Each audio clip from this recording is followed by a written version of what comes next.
Assalamualaikum warahmatullahi wabarakatuh. Bismillahirrahmanirrahim.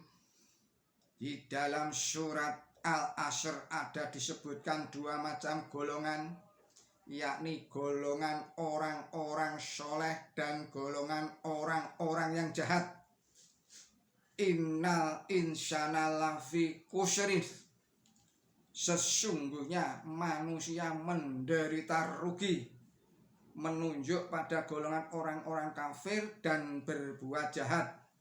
Illalladzina amanu wa amilus sholehat, kecuali orang-orang yang beriman dan berbuat kebaikan. Menunjuk pada golongan orang-orang beriman dan orang-orang beramal soleh. Dari surat ini dapat diketahui bahwa orang-orang yang berada di dalam kerugian adalah orang-orang yang tidak beriman dan tidak melakukan amal kebaikan. Ingatlah kata kebaikan dalam firman Allah Ta'ala di atas itu adalah kebaikan yang tidak mengandung tanda-tanda kerusakan sama sekali. Ini artinya manusia tidak pernah bisa disebut soleh atau baik apabila dia tidak bersih dari akidah yang rusak dan tertolak, serta perbuatan yang rusak atau jahat. Kata mutaqi atau orang yang bertakwa berkenaan dengan hal perbuatan dan berkaitan dengan pembangunan atau perubahan akhlak. Orang bertakwa harus melakukan perjuangan dan usaha besar. Dalam kondisi ini dia berada di bawah pengaruh nafsu lawamah. Selama manusia melangsungkan kehidupan seperti binatang, selama itu pula dia berada di bawah pengaruh nafsu amarah. Dan setelah manusia memenangkan perjuangannya, maka dia berada di dalam keadaan nafsu mutmainah. Setelah keluar dari keadaan nafsu amarah, seorang mutakin masuk dalam keadaan nafsu lawamah. Karena itu kegiatan utama orang bertakwa antara lain menegakkan sholat, seakan-akan dalam sholat itu ada pertarungan batin dengan angan-angan buruk yang mengacaukan konsentrasinya.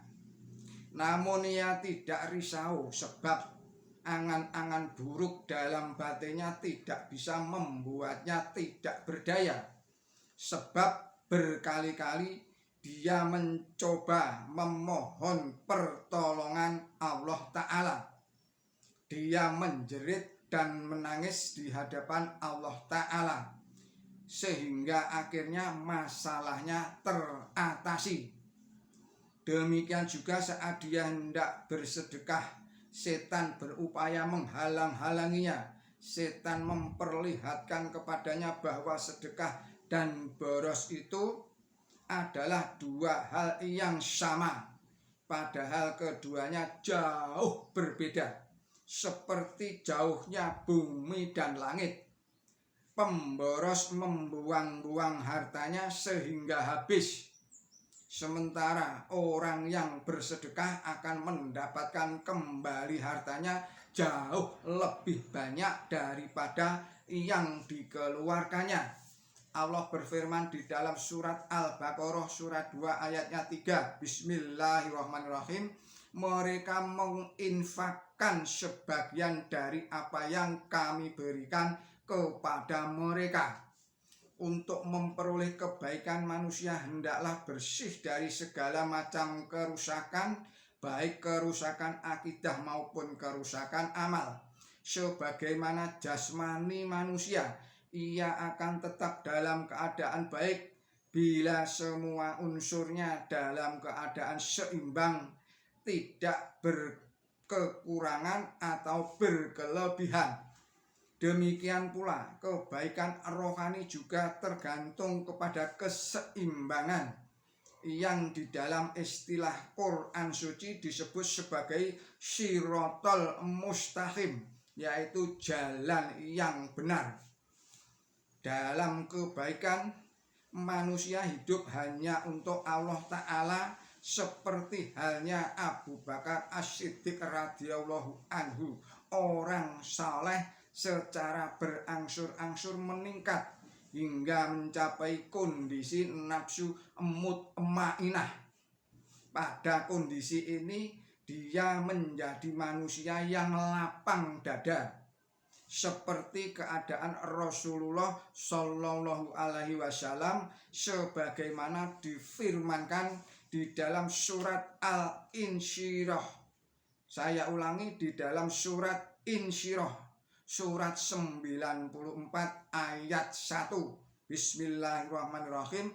Bukankah kami telah melapangkan bagi engkau dada engkau? Suatu keadaan lapang dada yang tidak bisa dijelaskan dengan kata-kata. Sadarilah dengan sebenar-benarnya, seperti halnya kedudukan Hajar Aswad di Baitullah, maka demikianlah kedudukan hati di dalam dada manusia. Hati manusia bagaikan Hajar Aswad, sedangkan dadanya bagaikan Baitullah. Di Baitullah ada suatu masa ketika kaum kafir meletakkan berhala di sana. Allah Ta'ala menggunakan itu sebagai satu ibrah bahwa angan-angan pada selain Allah Ta'ala di dalam hati manusia itu bagaikan berhala yang diletakkan di dalam Ka'bah. Berhala-berhala di Baitullah hancur tatkala Nabi kita yang mulia, Nabi suci Muhammad Shallallahu Alaihi Wasallam bersama rombongan 10.000 orang suci datang ke sana, dan maka telah dimenangkan. Dalam kitab-kitab terdahulu 10.000 sahabat itu disebut sebagai malaikat. Dalam kenyataannya keutamaan mereka memang seperti malaikat, sebab sebagaimana malaikat mereka menjalankan apa yang diperintahkan oleh Allah Ta'ala kepada mereka. Singkat kata, untuk mengalahkan dan menghancurkan berhala-berhala selain Allah Ta'ala, yaitu angan-angan pada selain Allah Ta'ala, seharusnya manusia menyiapkan laskar tazkiyatus nafs atau pasukan batiniah yang bisa menyucikan jiwanya dan menaklukkan angan-angan kepada selain Allah Ta'ala di dalam dirinya. Allah Ta'ala berfirman di dalam surat Asy-Syams, surat 91 ayat 9, Bismillahirrahmanirrahim. Sungguh beruntung orang yang menyucikan dirinya. Di dalam hadis dikatakan pula, jika keadaan hati baik, maka seluruh ibadah, saya ulangi lagi, jika keadaan hati baik, maka seluruh badan akan baik. Sungguh benar, seluruh anggota badan seperti mata, telinga, tangan, kaki, lisan, dan lain-lainnya pada dasarnya hanya melaksanakan perintah hati. Satu pikiran atau angan-angan muncul, kemudian anggota badan yang berkaitan secara siap melaksanakannya.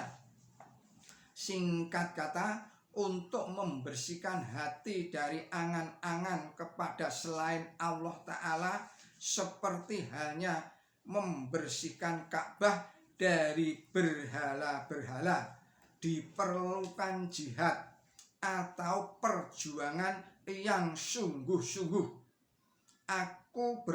aku beritahukan dan aku yakinkan jalan jihad itu pada kalian. Jika kalian mengamalkannya, maka kalian akan mampu menghancurkan berhala-berhala itu. Jalan ini bukan berasal dariku sendiri, melainkan telah Allah Ta'ala tunjukkan agar bisa aku menerangkannya kepada kalian. Apakah jalan itu? Ikutilah aku dan berjalanlah di belakangku. Seruan ini bukanlah seruan yang sama sekali baru untuk membersihkan Mekah dari berhala-berhala. Rasulullah Shallallahu Alaihi Wasallam juga menyatakan hal yang sama. Di dalam surat Ali Imran surat 3 ayatnya 31 Allah berfirman, Bismillahirrahmanirrahim. Jika kamu cinta kepada Allah, ikutilah aku. Allah akan mencintaimu karena itu. Demikian pula jika kalian mengikutiku, maka kalian akan mampu menghancurkan bermacam-macam berhala di dalam batinmu. Dengan demikian, dada yang terpenuhi dengan berbagai berhala akan dapat disucikan kembali. Demikian pesan Hadrat Mirza Ghulam Ahmad. Billahi taufik wal hidayah. Wassalamualaikum warahmatullahi wabarakatuh.